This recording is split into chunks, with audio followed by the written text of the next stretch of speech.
जी हमारे साथ हमारे स्टूडियोज़ में मौजूद हैं SPOCU आफ्ताब अहमद फुलरवान साहब। Sir welcome to the show, we are really honoured to have you here. आपके वक्त का बहुत शुक्रिया। कैसे मिजाज है sir? I am very fine, thank you very much. आप कैसी हैं?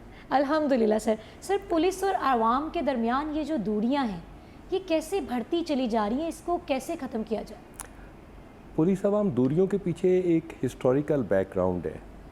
हम एक कॉलोनियल ईरा से इंडिपेंडेंस की तरफ आए। ब्रिटिश दौर में पुलिस को इस्तेमाल किया गया आवाम के इस्तेहसाल के लिए, उनको दबाने के लिए, हुकूमत का ताबेदार बनाने के लिए। आज़ादी के बाद अब हम इसको पुलिस फोर्स नहीं कहते, पुलिस सर्विस कहते हैं। सो वो जो यादें हैं वो अभी तक नस्ल दर नस्ल आवाम के जहन में ताज़ा हैं। अब इस कल्चर को तोड़ने के लिए IG पंजाब डॉक्टर उस्मान अनवर साहब ने बहुत ज़्यादा एफर्ट की।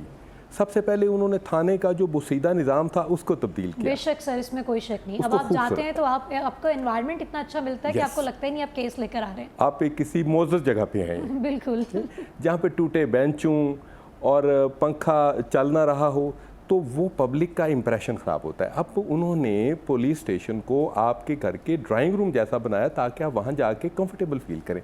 पहली तब्दीली। दूसरा, बहुत पढ़े लिखे नौजवान आप पुलिस की तरफ आ रहे हैं। हमने कम से कम ग्रेजुएशन लेवल कर दिया है ASI भर्ती होने के लिए। तो वो लड़के बड़े अच्छे घरों से हैं, पढ़े लिखे हैं, फिर उनकी ट्रेनिंग बेहतर की जा रही है, ट्रेनिंग इंस्टीट्यूट बेहतर किए जा रहे हैं। मैं ये समझता हूँ कि वो दूरियाँ अब कम हो रही हैं। अब पुलिस को आप देखें तो स्मार्ट ऑफिसर, पढ़ा लिखा बंदा आपसे अच्छे तरीके से बात करे, सर कह के बात करे, तो उससे पब्लिक को ये लगता है कि ये अफसर नहीं है, हमारा दोस्त है, ये फोर्स नहीं है, ये पुलिस सर्विस है। जी सर, आप SPA VLSP रहे। जी रहा। इस दौरान आपके सामने जो आप तफ्तीश करते थे उसमें जो अनोखी चीज़ें सामने आती थी उस पर अगर नज़र डालें। मैं जब SPA VLS था तो हमारे पास एक बड़ा इंटरेस्टिंग, मैं एज पुलिस अफसर उसे इंटरेस्टिंग गैंग कहूँगा। ये पढ़े लिखे नौजवानों का एक गैंग था जो टेक्नोलॉजिकली बहुत एडवांस थे। उन्होंने एक तरीका ऐसा निकाल लिया कि जो कीलेस गाड़ियाँ थीं वो उनको भी चोरी कर लेते थे। अब गाड़ी हम समझते थे कि कीलेस गाड़ी ये कैसे चोरी हो सकती है। उसमें उन्होंने वो सारा सिस्टम जो था वो ब्लैक मार्केट से ख़रीद के, मालिक समझता था कि मेरी तो कीलेस गाड़ी है, जब चाबी नहीं होगी तो कैसे खुलेगी। तो उन्होंने वो सारा सिस्टम किया, उसका पिछला शीशा तोड़ के उसके अंदर दाखिल हो जाते थे। उसके बाद वो गाड़ी का पूरा सिस्टम हैक कर लेते थे। हैक करने के बाद अगर उसमें ट्रैकर लगा होता था उसके लिए वो जैमर लगा देते थे और विदिन 4 to 5 आवर्स वो गाड़ी लाहौर से चोरी होकर मर्दान पहुंच जाती थी। लेकिन वो गैंग फिर हमने बस्ट किया और बस्ट करने के बाद हमने वो सारा उनसे इंटरोगेशन की और अल्लाह का शुक्र है कि उसके बाद लाहौर में कीलेस गाड़ियों चोरी होने का अब कोई वाक़या नहीं, कोई इक्का दुक्का वाक़या होगा। वो पूरा गैंग हमने इस तरीके से बस्ट किया। OCO बनना अपनी चॉइस थी या नहीं, और क्या आज आप जिस पोजीशन पे हैं इससे मुतमईन हैं? देखें, पुलिस में आपके सवाल के दो हिस्से हैं कि क्या SPOCU बनना मेरी चॉइस थी कि नहीं, और दूसरा क्या मैं मौजूदा पोजीशन से मुतमिन हूँ कि नहीं। SPOCU के तौर पे पोस्टिंग होना इट इज़ एन ऑनर। ये एक चैलेंजिंग पोस्ट है जिसमें आप रूटीन के क्राइम्स को डील नहीं करते, आप हेनियस और सीरियस क्राइम्स को डील करते हैं। अगवा, बराए तावान, डकैती, ब्लाइंड मर्डर्स, गैंगस्टर्स के गैंग्स के साथ मुकाबला करना। सो मैं समझता हूँ कि ये डिपार्टमेंट का मुझ पे ट्रस्ट है, जिसके लिए I am indebted to my department कि उन्होंने मुझे एज SPOCU अपॉइंट किया। और जो दूसरी बात कि क्या मैं मुतमिन हूँ, पुलिसिंग में स्काई इज़ द लिमिट। आप मुतमिन हो ही नहीं सकते। आप मुतमिन हो भी जाएँ तो आपके अफसर कभी आपसे मुतमिन नहीं हो सकते। तो फिर मुसलसल आपको मेहनत करना पड़ती है, अपनी उस पोजीशन को जस्टिफाई करना पड़ता है, और पब्लिक की एक्सपेक्टेशन को पूरा करने के लिए you will have to work day and night. Sir, अगर मुमकिन है तो अमीर ब्लॉक कत्ल केस और बिलाज केस के ऊपर अगर आप बात करें और रोशनी डालें ताकि हमारे देखने वाले, हमारे व्यूवर्स को कुछ जानना चाहें। वो अमीर बालाज मर्डर केस एक मुश्किल केस था। इस केस में जो मर्डरर से जो प्लानर्स थे उस मर्डर के, उन्होंने बड़ी बारीकी से और बड़ी प्लानिंग से वो मर्डर प्लान किया था। वो एक खूबसूरत नौजवान जो इस जंग से भागना चाहता था, जो अमन की ज़िंदगी गुजारना चाहता था, जो चाहता था कि सुलह हो जाए, उसको मर्डर कर दिया गया। और उसमें हमने एक जॉइंट इन्वेस्टिगेशन टीम बनी जिसमें मैं उसका हेड था। हमने बड़ी बारीक बीनी से उस केस की तमाम गुत्थियों को सुलझाया। किसने प्लानिंग की, कहाँ पे प्लानिंग की, कौन शूटर हायर किया गया, उस शूटर का क्या नाम था, उसने कैसे जाके मर्डर किया। अब वो हम सारी तफ्तीश मुकम्मल कर चुके हैं और इंशाल्लाह ताला हमने इतनी मेहनत से वो सारी शहादतें इकट्ठी की हैं इस केस में। बिल्कुल सर, अगर हम अमीर बहलाज केस के हवाले से बात करें तो इसको इतना डिटेल से इसकी इन्वेस्टिगेशन चल रही थी कि देखने वाले भी मतलब कि बहुत हैरान थे कि हमारी पुलिस इतना अच्छा काम कर रही है, और उसमें आप हेड भी थे उस केस के। अभी लास्ट में कहाँ पर एंड करता है वो केस? क्या शवाहिद निकले उसके?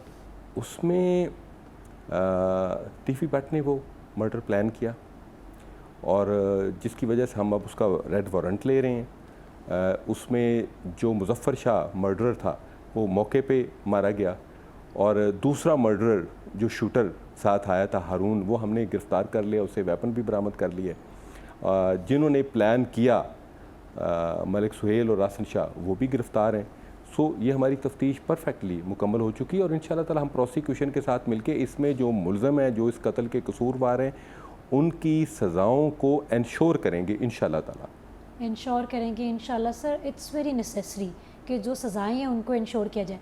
सर, मुलज़मान दहशत फैलाने के लिए किन ट्रिक्स का इस्तेमाल करते हैं? देखें, अब हम इसको दो हिस्सों में ले जाएंगे। एक तो वो जो बाकायदा दहशत गर्द हैं, बाकायदा वो बॉम्ब ब्लास्ट करेंगे, वो सरे बाज़ार बहुत ज़्यादा फायरिंग करके कई लोगों को शहीद कर देंगे, वो गाड़ी को ब्लास्ट करके मार्केट में दहशत फैला देंगे। एक दूसरे दहशत गर्द हैं जो कि आम हमारे महलों में मौजूद हैं, हमारी गलियों में मौजूद हैं। वो क्या करेंगे? वो छत पे फायरिंग करेंगे, वो लोगों के गेट पर फायरिंग करेंगे, वो किसी की गाड़ी जा रही हो तो उस पर फायरिंग करेंगे ताकि पता चले कि ये बहुत बड़ा बदमाश है। इन बदमाशों को हैंडल करने के लिए लाहौर पुलिस ने बड़ी इफ़ेक्टिव स्ट्रेटजी अपनाई है। आप देखें कि जितने भी शूटर्स के गैंग थे, हमने उन तमाम का कला कमा कर दिया है। अब वो बकाया जो हैं वो या दुबई भागे हैं या साउथ अफ्रीका भागे हैं, या उनकी एक नानी है जो उनको पाल रही है, शहबाज लाला, वो इस वक्त कनाडा में छुप के बैठा हुआ है। तो लाहौर के अवाम को ये एक मैसेज है, being member of Lahore police, हम जाग रहे हैं आपकी हिफाजत के लिए, आपकी जान माल और इज़्ज़त की हिफाजत के लिए, और इंशाल्लाह ताला हम इन क्रिमिनल्स को कभी ऐसा नहीं करने देंगे कि वो आपके कारोबार या आपके ज़िंदगी के मामलात को डिस्टर्ब कर सकें। सर, दौरान सर्विस आपकी ज़िंदगी का कोई ऐसा वाक़या जिसने आपको रुला दिया हो? देखिए, पुलिस वाला भी इंसान है, वर्दी में वो शो करता है कि मैं लोहे का बना हुआ हूँ, लेकिन दिल तो उसके अंदर वही धड़कता है जो एक पब्लिक के बंदे का होता है। मैं ईस्ट तिमोर में सर्व कर रहा था, तो वहाँ पे एक बूढ़ी खातून का मर्डर हुआ। मुझे उस मर्डर की तफ्तीश के लिए भेजा गया। जब मैंने उसकी बारीक बीनी से तफ्तीश की तो आगे जब चलना शुरू हो गई तो मुझे अंदाज़ा हुआ कि ये मर्डर तो घर के किसी फ़र्द ने ही किया है। मज़ीद तफ्तीश की तो पता चला कि इस खातून का एक बेटा था जिसने कुछ 3 माह के बाद सुइसाइड कर ली थी। वो माँ को मर्डर करना बेटे का एक मामूली बात पे, अब वो साबित करना बड़ा मुश्किल था कि आप कैसे साबित करेंगे कि जिस बेटे ने ख़ुदकुशी की उसी ने ही माँ को मर्डर किया था। तो मैंने कहा कि मेरा चीफ ऑफ इन्वेस्टिगेशन था, मैंने कहा कि जी उस बंदे की ये वसीयत देख लें। वसीयत में वो लिख रहा है कि मेरे मरने के बाद मेरी बीवी जो कि प्रेग्नेंट है, उसका नाम, बच्चे का नाम मेरी माँ के नाम पे रखा जाए। मैं अब जीना नहीं चाहता, मुझसे ऐसा जुर्म हो गया है कि अल्लाह ताला मुझे माफ़ कर दे। तो उसके बाद उसकी बेगम का इंटरव्यू मैंने बताया कि जब वो घर आया था तो उसके बाद उसने बोलना छोड़ दिया था, खाना पीना छोड़ दिया था। अब इंसानी रिश्तों में, इतने करीब रिश्ते में जब बेटा माँ को मारता है, कत्ल करता है, तो आप देखें कि उसका ज़मीर इतना हावी हो गया उस पर कि उसके बाद उसने ख़ुदकुशी कर ली। और वजह क्या थी कि माँ ने कोई प्रॉपर्टी बेची थी, ये हिस्सा मांग रहा था, तो माँ कहती थी कि हम मुश्तरका फैमिली सिस्टम है, हम इसको हिस्सा नहीं देना चाहिए, हमें इकट्ठे सारे वेंचर करने चाहिए। एज़ ह्यूमन बीइंग मेरे लिए वो बड़ा स्ट्रेसिंग और एक परेशान कुन तफ्तीश थी। स्टिल अब मैं अब भी सोचता हूँ, पता नहीं क्यों, I do not feel comfortable कि चंद पैसों के लिए क्या कोई बंदा अपनी माँ को भी मर्डर कर सकता है। बिल्कुल सर, आप हमने सुना है कि आप सही और गलत की पहचान बहुत अच्छे से कर लेते हैं, और एक वाकया हमने आपसे रिलेटेड सुना है कि एक अरेस्ट कर लिया था आपने बंदा, और बाद में इन्वेस्टिगेट किया तो फिर से छोड़ दिया। वो एक दहशतगर्द आपने दहशतगर्द अरेस्ट किया था। देखिए, हम जब पुलिस वाले स्कैन करते हैं किसी बंदे को, तो उसके लिए हमें बहुत ज़्यादा वक्त की ज़रूरत नहीं होती। हम यूँ सर से पाँव तक देखते हैं तो बंदे की हर चीज़ बोल रही होती है। सर, अब मैं इजाज़त के साथ, मेरा ख्याल है सर जवाब देने के लिए बिल्कुल राज़ी हैं, सवाल पूरा दोबारा सही से कर लेते। सर, हमने सुना था कि एक दहशतगर्द जो कि आजकल आपका दोस्त भी है उसे आपने अरेस्ट कर लिया था और उसके बाद छोड़ दिया। जी, मैं आपको बताऊं, मैं उस वक़्त एक पुलिस स्टेशन में हेड था, तो मुझे एक बंदा हैंड ओवर किया गया कि जी ये एक ख़तरनाक दहशतगर्द है, तो इसकी इंटेरोगेशन करके बताएं। अच्छा, वो बंदा जब सामने लाया तो मैंने उसी तरह सर से पाँव तक जब स्कैन किया तो मेरी स्कैनिंग में वो दहशतगर्द नहीं बन रहा था। अब मैंने कुछ टेस्ट किए। मैंने सबसे पहले यूं शो किया, अपना पिस्टल निकाल के ना जी टेबल पे रख दिया और यूं शो किया कि जैसे मैं लापरवाह सा पुलिस अफसर हूँ और पिस्टल को इतनी ज़्यादा अहमियत नहीं दे रहा, और साथ उस कुर्सी पे यूं सर पीछे करके ना जी ऐसे शो किया कि जैसे मैं सो गया हूँ। अब अगर वो दहशतगर्द है तो वो ट्रेंड है, वो तो एक लम्हा ज़ाय किए बगैर फौरी तौर पे पिस्टल पकड़ेगा और मेरी इधर रखेगा और मुझे यरगमाल बना के निकल जाएगा। अब वो दहशतगर्द साहब कुर्सी पे आराम से बैठे हैं और कोई लिफ्ट नहीं करा रहे पिस्टल को। सेकंड मैंने कहा जी आप करते क्या हैं? उसने कहा जी मैं हकीम हूँ। मैंने कहा आप क्या प्रॉपर हकीम? उन्होंने कहा सर आप प्रॉपर हकीम हो, आप मर्ज़ बताएं मैं इलाज बताऊँगा। मैंने कहा जी जोशांदा क्या होता है, खसियांदा क्या होता है, माजून में और ख़मीरे में फ़र्क क्या होता है, ख़मीरा गौ-ज़ुबान हकीम अरशद वाला और ख़मीरा गौ-ज़ुबान अंबरी में क्या फ़र्क है? उसने परफेक्टली जवाब दिए। फिर मैंने क्या किया? सर, आपका होम्योपैथिक से इतना ताल्लुक़ लग रहा है। नहीं, ये इल्म तिब है। ये तिब है। तिब अलग चीज़ है, होम्योपैथी हिकमत से। ओके, ठीक है। उसके बाद मैंने उसको जाके बाजू उसका चेक किया तो उसके बाजू बड़े नरम थे। जो टेररिस्ट होते हैं उनको एक बाकायदा ट्रेनिंग दी जाती है और उनके बाजुओं के जो मसल्स हैं वो बड़े प्रॉपर बने होते हैं। चूँकि मैंने खुद ये ट्रेनिंग ली हुई तो मुझे पता है कि वो आपके जिस्म को लोहे की तरह मजबूत कर देते हैं। अब मैंने अपने ऑफिसर्स को बताया कि सर ये कुछ भी हो सकता है, ये दहशतगर्द नहीं है, तो आप मुतमिन हैं? मैं कहा जी मैं बिल्कुल मुतमिन हूँ। तो मैंने कहा जी मैं इसको छोड़ने लगा हूँ। उन्होंने कहा जी छोड़ दें। अच्छा, मैंने उसको छोड़ दिया। थोड़ी देर बाद ऑफिसर्स को और ख़बर आ गई कि ओहो हो वो तो बड़ा ख़तरनाक दहशतगर्द था और उसको SHO साहब ने छोड़ दिया है। अब पैनिक फैल गया कि जी मैंने ख़तरनाक दहशतगर्द छोड़ दिया है। मुझे कहा गया जी वो दहशतगर्द आपने छोड़ दिया है। मैंने कहा जी आपने खुद ही तो कहा था। तो उन्होंने कहा आप मुतमिन है? मैं कहा जी आप भी मुतमिन। कहते फ़ौरी उसको बुलाएं। मैंने फ़ोन किया, मैंने कहा हकीम साहब कहाँ पे पहुँचे हैं? कहते सर अभी 10-12 किलोमीटर में दूर गए हूँ। मैंने कहा वापस आ जाइए। वो दहशतगर्द साहब वो फिर मेरे दफ्तर में बैठे हैं। मैंने कहा जी वो दहशतगर्द फिर मेरे दफ्तर वापस आ गया, अब क्या हुक्म है? अब वो सेटिस्फाइड हो गए कि अगर वो टेररिस्ट होता भाग जाता तो वो भाग जाता, वो मेरे पिस्टल को पकड़ता, वो मुझ पर हमला करता। अच्छा, वो हकीम साहब आज भी मेरे दोस्त हैं और मैं बाकायदा उनको पेशेंट रेफ़र कर देता हूँ इलाज के लिए। वो बहुत ही अच्छे इंसान हैं, बहुत ही अच्छे हकीम हैं। अब नाम मैं उनका इसलिए यहाँ पे नहीं ले रहा कि लोग कहेंगे कि मैं उनकी मार्केटिंग कर रहा हूँ। सर चोरी की गाड़ियाँ और बाइक्स ये जाती कहाँ है, क्योंकि पंजाब से तो गायब हो जाती हैं? बड़ा दिलचस्प सवाल है आपका, और इसका जवाब बड़ा उसी तरह दिलचस्प है। मोटरसाइकिल आपकी चोरी होके जनूब की तरफ जाती है, साउथ की तरफ। गाड़ी आपकी चोरी होके नॉर्थ की तरफ जाती है। आपकी जितनी मोटरसाइकिलें चोरी होती हैं, मोस्ट ऑफ द उनमें से जो मोटरसाइकिलें हैं वो आपकी डेरा गाजी खान, डेरा इस्माइल खान और कोयटा की तरफ जाती हैं। कोयटा बलूचिस्तान में योब और लोरालाई, वहाँ पे बड़े बड़े शेड बने हुए हैं जहाँ पे चोरी की मोटरसाइकिलों के डीलर बैठते हैं। वहाँ से ये चोरी की मोटरसाइकिलें अफ़गानिस्तान तक भी जाती हैं, 1 to 5 स्पेशली। सर अफ़गानिस्तान तक जाती है जी, 1 to 5 बड़ी पसंद की जाती है उधर, क्योंकि बड़ी सख्त मोटरसाइकिल है, पावरफुल मोटरसाइकिल है, तो चढ़ाइयाँ चढ़ने में उन्हें कोई मसला नहीं होता। तो इस वजह से हमारी ये मोटरसाइकिल चोरी हो के आगे अफ़गानिस्तान तक स्मगल होती है। सर क्राइम की रेशो को किस तरह कंट्रोल किया जा सकता है, इस पर क्या काम हो रहा है?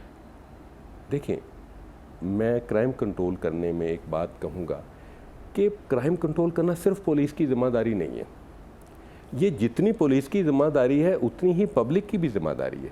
देखिए, मोटरसाइकिल जैसे आपने बताया, मोटरसाइकिल चोरी होने से आप आसानी से बच सकते हैं। चाइना का एक लॉक लगता है, वो 1000-1200 में लॉक लगता है, आपकी 2 लाख की मोटरसाइकिल चोरी होने से बच सकती है। प्लीज़ वो लगवा लें। आपकी गाड़ी है उसमें आप ट्रैकर लगवा लें, पुरानी गाड़ी में आप ट्रैकर लगवा लें, वो कभी भी चोरी नहीं होगी। हम अपनी पुरानी गाड़ी के हवाले से बिल्कुल लापरवाह हो जाते हैं, जिसकी वजह से वो चोर उसको चोरी करके ले जाता है। ट्रैकर कितने का लगता है आपका? सालाना 12,000 रुपये का ट्रैकर लगता है। जैसे अभी आपने बताया कि अफ़गानिस्तान तक जाती हैं, जी। तो जाहिर है ये एक नंबर्स में जाती होंगी, तो कहीं पर ये देखी नहीं जाती, इनसे पूछा नहीं जाता कि इतनी बाइक्स कहाँ जा रही हैं? देखिए, वो एक ही वक्त में तो नहीं जाती, और फिर बॉर्डर में कुछ ऐसी जगह हैं, हमारा अफ़गानिस्तान के साथ बॉर्डर, हम उसे पोरस बॉर्डर कहते हैं, मसामदार बॉर्डर है। वो बिल्कुल hard and fast border, strict border नहीं है, जिसकी वजह से मोटरसाइकिलों के जो स्मगलर्स हैं उनको उन खुफिया रास्तों का पता होता है जहाँ से फिर मोटरसाइकिलें वो उधर स्मगल कर देते हैं। सर इकबाल एक मुलजिम था जिसने 100 से ज़ायद बच्चों को एक कढ़ाई में डाल के जला दिया था। उस वक्त आप सर्विसेज क्या दे रहे थे और कहाँ पर थे? मैं उस वक्त मेरा पुलिस में इब्तदाई दिन थे उस वक्त, और जावेद इकबाल में कढ़ाई में नहीं डाला था, उसने तेज़ाब के ड्रम में डाला था, हाइड्रोक्लोरिक एसिड और सल्फ्यूरिक एसिड, उसके कॉम्बिनेशन में डालते, बच्चे को मारने के बाद उसमें डाल देता था, और वो तेज़ाब इतना तेज़ होता है कि उसमें हड्डियाँ तक गल के वो अपने बेसिक इंग्रेडिएंट्स में तकसीम हो जाती हैं। उसके बाद फिर उस तेज़ाब को वो बहा दिया करता था।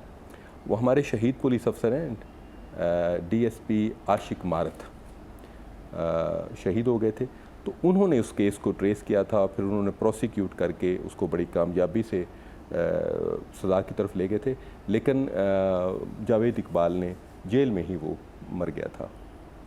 ऑल राइट सर, क्या वजह क्या थी इस तरह से जला देने की, क्या वाकया क्या है पूरा? जावेद इकबाल बुनियादी तौर पे एक साइकोपैथ था और पीडोफाइल भी था। पीडोफाइल जो छोटे बच्चों के साथ ज़्यादती के मुर्तकिब होते हैं, वो ऐसे लोगों के बचपन में कुछ ऐसी बातें उनके जहन में बैठी होती हैं जिसमें बाद में वो इंतकामी होकर जो ज़्यादती उन पर हुई होती है वो फिर दूसरे बच्चों पर जुल्म करते हैं। तो इस तरह वो आवारा बच्चों को घेर घार के अपने घर में ले जाता था। इसमें 2 आवारा बच्चे उसने अपने असिस्टेंट भी रखे हुए थे। तो फिर उसके बाद फिर उनसे ज़्यादती करते थे, और ज़्यादती करने के बाद फिर उनको तेज़ाब के ड्रम में डाल के डिज़ोल्व करके फेंक देते थे ताकि उनके ख़िलाफ़ कोई गवाह या सबूत बाकी ना रहे। लेकिन जुल्म आखिर जुल्म है, बढ़ता है तो मिट जाता है। सर ज़राए के मुताबिक कि वो शख्स खुद ही जियो में गया, जियो के दफ्तर में, और कन्फेस किया कि जी मैंने ये जुर्म किया है। जी ऐसे ही है, बिल्कुल ऐसे। पुलिस उसके पीछे लगी हुई थी, फिर उसको ये ख़दशा था कि शायद पुलिस उसे मार ना दे, हालांकि ऐसी बात नहीं थी। तो जिसकी वजह से उसने इस ख़दशे के पेश नज़र अपने आप को जंग के दफ्तर में गिरफ़्तारी दे दी थी, पेश हो गया था। तो फिर पुलिस ने उसको वहाँ से गिरफ़्तार करके उसके बाद उसको प्रोसिक्यूट करके जेल भिजवाया था। ठीक हो गया। अच्छा सर, ये बताइए कि हम अगर निज़ाम की बात कर लें पुलिस के, तो वो अंग्रेज़ दौर का क्यों चलता आ रहा है? टाइम पर इंसाफ की बात करें तो वो हर किसी को मुयस्सर नहीं है, वक्त दिया जाता है और केसेस लंबे चलते हैं। मल्टीपल इसमें रीज़न्स हैं। हमारा आबादी का जो लोड है वो बहुत ज़्यादा है, आबादी ज़्यादा है तो केसेस ज़्यादा होंगे। हमारी पुलिस फोर्स में इजाफ़ा उस तरीके से नहीं हो रहा जिस तरीके से आपकी आबादी में इजाफ़ा हो रहा है। पुलिस को वसाइल दरकार हैं, तफ्तीश एक इसमें वसाइल लगते हैं, इसमें फ़ंड्स चाहिए, तो फ़ंड्स की कमी की वजह से भी मसाइल आते हैं। पुलिस अफसर के पास वो उतनी ज़्यादा सहूलतें नहीं होती कि यही वजह फिर शिकायत आती हैं कि जी पुलिस वाले ने कहा पहले गाड़ी लेके आओ फिर रेड करेंगे, आपके बंदे हमने गिरफ़्तार किए हैं तो इसमें हमें ये चाहिए। लेकिन इसको वसाइल के हवाले से तो आईजी डॉक्टर उस्मान अनवर साहब ने बहुत हमें फैसिलिटेट किया है। लेकिन इस निज़ाम इंसाफ में पुलिस सिर्फ एक इकाई है, इसमें प्रोसिक्यूशन है, इसमें जुडिशरी है, इसमें प्रिजन डिपार्टमेंट है। लेकिन पब्लिक को चूँकि हम नज़र आते हैं तो इस वजह से वो फिर जो दूसरों की गलतियाँ कसूर भी हैं वो भी पुलिस के खाते में आ जाती हैं, जिसकी वजह से लोग ये समझते हैं कि ताख़ीर के इस सिस्टम में, निज़ाम इंसाफ की इस ताख़ीर में पुलिस ही ज़िम्मेदार है। नहीं, police is one of the sir factors. बहुत ही डिटेल टॉपिक है ये, हम जी ये कंटिन्यू रखेंगे, लेकिन इसका पार्ट आप कल देख सकेंगे। हमारे साथ SPOCU आफ्ताब अहमद फुलरवान साहब मौजूद थे।